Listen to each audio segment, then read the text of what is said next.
ನಮ್ಮ ಸಮಾಜದಲ್ಲಿ ಮಾತೃಪ್ರಧಾನ ಆಲೋಚನೆಗಳು ಇದ್ದರೂ ಇಂದಿಗೂ ಲಿಂಗ ತಾರತಮ್ಯವಿದೆ ಎಂದು ಅನನ್ಯ ಸಂಸ್ಥೆಯ ಅಧ್ಯಕ್ಷೆ ಕೆಟಿ ಜಯಶ್ರೀ ಹೇಳಿದರು. ಹಾಸನ ನಗರದ ಹೊರವಲಯದಲ್ಲಿರುವ ನವಕೀಸ್ ತಾಂತ್ರಿಕ ಮಹಾವಿದ್ಯಾಲಯದಲ್ಲಿ ಆಯೋಜಿಸಿದ್ದ ಮಹಿಳಾ ದಿನಾಚರಣೆ ಕಾರ್ಯಕ್ರಮವನ್ನು ದೀಪ ಬೆಳಗಿಸುವ ಮೂಲಕ ಉದ್ಘಾಟಿಸಿ ಬಳಿಕ ಮಾತನಾಡಿದರು. ಪುರುಷ ಮತ್ತು ಮಹಿಳೆಯರು ಸಮಾಜದಲ್ಲಿ ಸಮಾನ ಹಕ್ಕು, ಅವಕಾಶ, ಸಂಪನ್ಮೂಲ ಹಾಗೂ ಜವಾಬ್ದಾರಿಗಳನ್ನು ಹಂಚಿಕೊಂಡು ಒಂದೇ ರೀತಿಯಾಗಿರುವುದು ಅಲ್ಲ, ಬದಲಾಗಿ ಲಿಂಗದ ಆಧಾರದ ಮೇಲೆ ಯಾವುದೇ ತಾರತಮ್ಯವಿಲ್ಲದೆ ನಿರ್ಧಾರ ತೆಗೆದುಕೊಳ್ಳುವ ಪ್ರಕ್ರಿಯೆಗಳಲ್ಲಿ ಮಹಿಳೆಯರಿಗೆ ಸಮಾನ ಪಾತ್ರ ಮತ್ತು ಸ್ವಾತಂತ್ರ್ಯ ನೀಡಬೇಕು.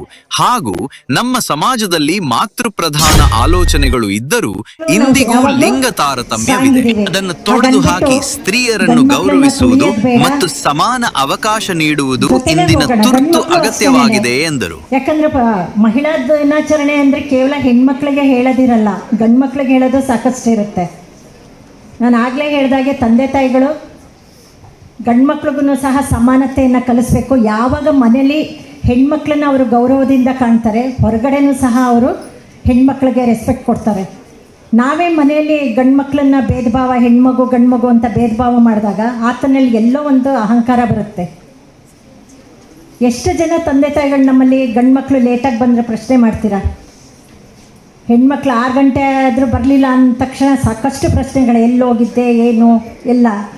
ಗಂಡು ಮಕ್ಕಳು 10 ಗಂಟೆ ರಾತ್ರಿ 11 ಗಂಟೆಗೆ ಬಂದರೂ ಅವನನ್ನು ಪ್ರಶ್ನೆ ಮಾಡಲ್ಲ. ಆ ಮನೋಭಾವ ಬಿಡಬೇಕು.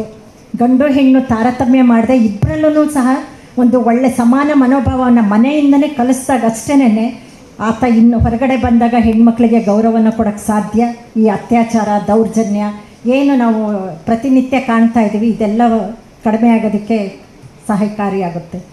ಈ ನಿಟ್ಟಿನಲ್ಲಿ ನಾವೆಲ್ಲರೂ ಸಹ ಪರಸ್ಪರ, ಯಾಕಂದರೆ ಹೆಣ್ಣಿನ ಪ್ರತಿಯೊಂದು ಪುರುಷನ ಯಶಸ್ಸಿನ ಹಿಂದೆ ಹೆಣ್ಮಕ್ಳಿರೋ ಹಾಗೆ ಪ್ರಭಾರಿ ಪ್ರಾಂಶುಪಾಲ ಡಾಕ್ಟರ್ ಮಂಜುನಾಥ್ ಮಾತನಾಡಿ, ಹೆಣ್ಣು ನಮ್ಮ ಜೀವನದಲ್ಲಿ ಒಂದಲ್ಲ ಒಂದು ರೀತಿಯಲ್ಲಿ ಬೆನ್ನೆಲುಬಾಗಿ ನಿಂತು ನಮ್ಮ ಯಶಸ್ಸಿಗೆ ಕಾರಣಕರ್ತಳಾಗುತ್ತಾಳೆ ಎಂದರು. ಹಾಗೆ ಕಾಲೇಜಿನ ಡೀನ್ ಡಾಕ್ಟರ್ ಶ್ರೀಪಾದ ಮಾರ್ಕಂಡೆ ಮಾತನಾಡಿ, ಹೆಣ್ಣು ಸಂಸಾರದ ಕಣ್ಣು ತಮ್ಮ ನೋವು ನಲಿವುಗಳೊಂದಿಗೆ ಬದುಕನ್ನು ಕಟ್ಟಿಕೊಂಡು ಮೆಲ್ಲರನ್ನೆಲ್ಲರನ್ನು ನಿಭಾಯಿಸಿಕೊಂಡು ಬರುತ್ತಿರುವುದು ನಮಗೆ ಸಂತಸದ ಸಂಗತಿ ಎಂದರು. ಸಮಾಜ ಸೇವೆಗೆ ಬರೋದಕ್ಕೆ ನನ್ನ ತಂದೆನೇ ಸ್ಫೂರ್ತಿ ಅಂತ ಹೇಳ್ಬೋದು. ಅವ್ರು ಯಾವತ್ತೂ ಹೇಳ್ತಾ ಇದ್ರು, ಓದೋದ್ರಲ್ಲಿ ನಿನ್ಗಿಂತ ಮೇಲಿರೋರನ್ನು ನೋಡು, ಉಳಿದಿದ್ರಲ್ಲಿ ನಿನ್ಗಿಂತ ಕೆಳಗಿರೋರನ್ನು ನೋಡು ಅಂತ. ಆ ಸಂದರ್ಭದಲ್ಲಿ ನಮ್ಮ ಮನೆ ಮುಂದೆ ಈ ವಲಸೆ ಹೋಗೋರು ಒಂದು ಜನಾಂಗ ಇರ್ತಾಯಿದ್ರು. ಅಂದರೆ ಅವರು ಒಂದು 6 ತಿಂಗಳಲ್ಲಿ ಇರ್ತಿದ್ರು, ಮತ್ತೆಲ್ಲೋ ಹೊರಟೋಗ್ತಾಯಿದ್ರು. ಹೇಳೋರು ಅವ್ರನ್ನ ತೋರಿಸಿ, ಅವ್ರಿಗೆ ನೋಡು ನಿನ್ಗೆ ಇಷ್ಟೆಲ್ಲ ಇರೋದಕ್ಕೆ ಮನೆ ಇದೆ, ಎಲ್ಲ ಇದೆ.